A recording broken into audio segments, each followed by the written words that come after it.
తెలియట్లేదు ఇంట్లో కూడా. అంటే ఇందాక ఎవరో చెప్పారు 101 పెటిషనర్ అని. నేను 102వ పెటిషనర్. నా దగ్గర కూడా అంతే ఓపికగా వింటారు ఏది చెప్పినా. సో అది ఎంత చిన్న విషయమైనా అవ్వచ్చు, కానీ హీ ఆల్వేస్ లిసన్స్.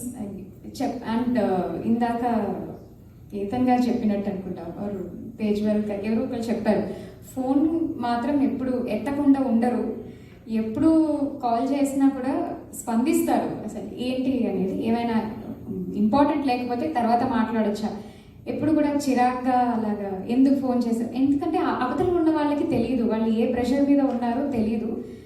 వీలైనంత వరకు చేయను, బట్ చేస్తే ఎప్పుడైనా సరే ఎత్తుతారు. సో నేను ఇదివరకు సీసీస్కి చేయాల్సిన అవసరం పడలేదు ఇప్పుడు దాకా.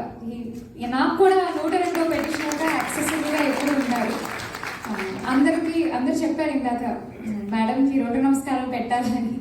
అలా కాదు, బికాస్ నాకు ఎప్పుడు అంత ఇబ్బందిగా అనిపించలేదు. ఆయన ఆ ఫీలింగ్ కూడా నాకు ఇవ్వలేదు. అండ్ ఇందాక చాలా మంది చాలా చేసినట్టు చెప్పారు, బట్ ఇంట్లో ఆ ప్రెషర్ ఆయన చూపించలేదంటే because he had a wonderful team like you.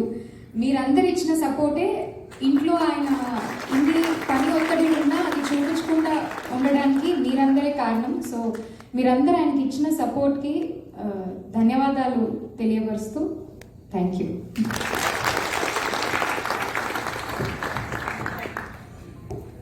Thank you madam, చాలా చక్కటి మాటలు చెప్పారు.